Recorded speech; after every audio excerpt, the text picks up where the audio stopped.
मैं हूं राजेश मिश्रा, जनसंवाद न्यूज से। आज मैं पहुंचा हूं बलौदाबाजार जिले के कसडोल विकासखंड मुख्यालय में और मैं आज आपकी मुलाकात करवाने वाला हूं एक ऐसे समाज सेवी से जो पिछले 30 वर्षों से निरंतर वन्य जीव और समाज के लिए लगातार काम कर रहे हैं। आप कसडोल के वरिष्ठ अधिवक्ता भी हैं, अनुराग मिश्रा जी। मिश्रा जी, हम आपका स्वागत करते हैं। आप लगातार वन पर काम करते हैं, जंगलों का भ्रमण करते हैं, पर्यटन करते हैं, लगातार वनों पर काम करते आ रहे हैं। सर, हमारा कसडोल विकासखंड अभी बहुत कुख्यात हो गया है, खासकर वनों की कटाई और वन्य जीवों का शिकार पर। इस पर आप क्या कहेंगे सर? अभी लगातार जो है वनों का दोहन हो रहा है और जिस प्रकार से इसकी एक अलग पहचान थी पूरे जिले और में कि कसडोल अत्यधिक वन्य जीवों से भरपूर और बहुत ही अच्छे कीमती वृक्षों से जो है आच्छादित था, लेकिन विगत कुछ वर्षों से लगातार जो है सरकारी उदासीनता, वन विभाग की लापरवाही और राजनीतिक संरक्षण से यहाँ पर बहुत ही समस्या हो रहा है। सर, ये समस्याएं हमारे सामने निरंतर आती हैं। प्रशासनिक लापरवाही है, प्रशासन की उदासीनता है, वन्य विभाग की सुप्तावस्था है। आपका सामाजिक संगठन गांव-गांव में जाकर लोगों को जागरूक करता है, इसके बावजूद शिकार नहीं रुक रहे। जी, इसमें क्या है कि लगातार जो है हमारे संगठन द्वारा कई बार जो है गांव जाकर के लोगों को जागरूक किया गया और इसका प्रमुख कारण यही बताया कि मैं पाया कि जब से जो है सरकारों ने अपनी खुद की जंगलों में दखलंदाजी शुरू की है और जो वास्तविक में उनके जो मूल संरक्षक, प्राकृतिक संरक्षक जो आदिवासी वर्ग है, उनको उन्होंने जब दरकिनार किया, तभी से जो है वो आदिवासी वर्ग भी उदासीन हो गया। वो सिर्फ मजदूरी करने लगे या तो जो है बाहरी लोगों के लिए वो काम करने लगे, उनकी अपनी मजबूरी है। लेकिन मेरा सरकार से, प्रशासन से यही अनुरोध है कि वास्तविक में जो उसके मूल संरक्षक हैं, जीव जंतु और पर्यावरण के, जंगल के, पहाड़ के, नदी के, उनको पुनः मुख्य धारा में रहें और वो जो है उनके देख रेख में जो भी कार्य संचालित करें तो बेहतर होगा। ये बड़ी बात हमारे सामने निकल कर आई है। अभी हमने मिश्रा जी का जो साक्षात्कार किया उसमें स्पष्ट रूप से दिखाई दे रहा है कहीं न कहीं जो वन प्रबंधन है, तो वन विभाग के द्वारा जल, जंगल, जमीन और वहाँ की लोक संस्कृति, लोक रीति और वहाँ की जमीन से जुड़े हुए लोगों की उपेक्षा के कारण आज की जो वर्तमान स्थिति है वह निर्मित हुई है।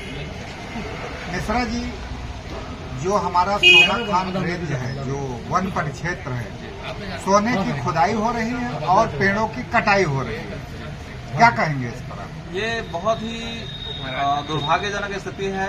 इसके पहले भी हम लोग जब माननीय भूपेश जी की सरकार थी उस समय कई पर्यावरणविदों ने भी यह मांग किया था कि एक बार वहाँ जो बागमाड़ा से लेकर सोना खान जो सोने की खदान है उसकी सर्वेक्षण को रोका जाए और खुदाई को रोका जाए। ठीक है, और उसमें जो है क्योंकि जितना सोना बताया जा रहा है उससे ज्यादा कीमती जंगल का नुकसान होगा और पर्यावरण की ओर से हमको जानकारी मिली है कि वहां पर जानवरों की सिर्फ आवाजाही बताया गया है, उसमें जानवर नहीं ठहरते, जबकि मेरी जानकारी है कि वहां पर हाथी से लेकर के बहुत सारे ऐसे जीव जंतु हैं जो लगातार वहां पर रहते हैं और ऐसे कीमती वृक्ष हैं जिनकी यदि वहां पर खुदाई होती है सोने के लिए तो वो सारे चीज जो है जो मूल्यवान सोना, हमारा वास्तविक में जो प्राकृतिक सोना है, जो हरा सोना है, वो नष्ट हो जाएगा। और मेरी तो सरकार से पुनः गुजारिश है कि इस पे सर्वेक्षण पे तत्काल रोक लगाई जाए और पुनर्विचार किया जाए, क्योंकि जितनी मात्रा में वहाँ सोने की खुदाई होगी और सोना मिलने की संभावना बताई जा रही है उससे ज्यादा हमारा पर्यावरण वहाँ क्षति होगा।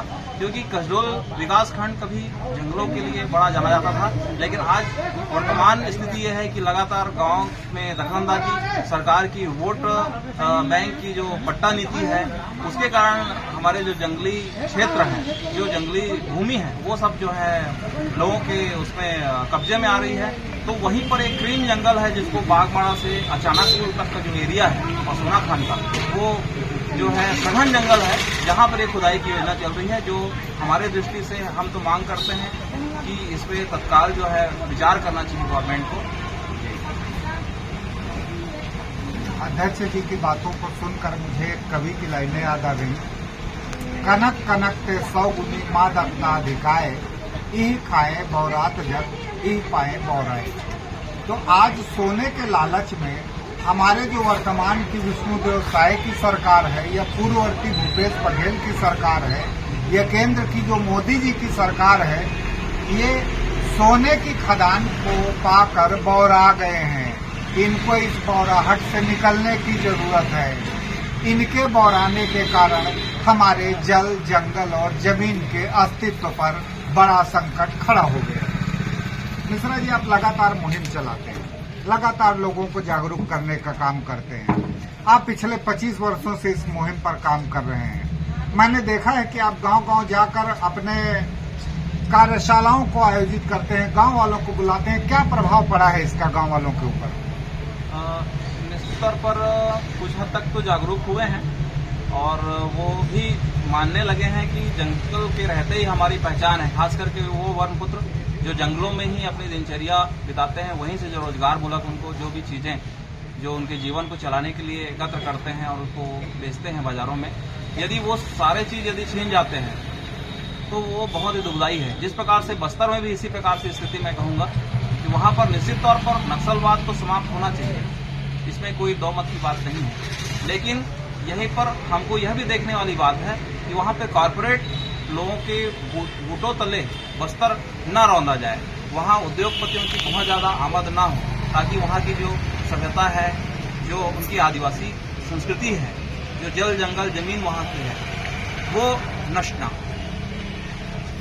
ये आज हमारी बातचीत के मुख्य अंश थे।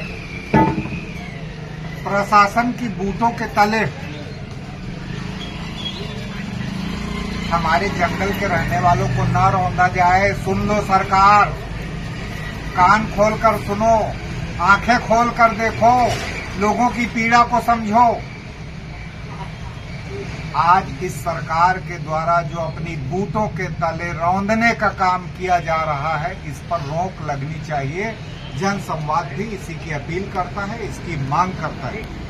इसी चर्चा के साथ हम आपको धन्यवाद करते हैं, नमस्कार करते हैं। फिर मिलते हैं किसी नई खबर के साथ, किसी नई शख्सियत के साथ। बने रहिए आप जन संवाद के साथ। धन्यवाद, नमस्कार।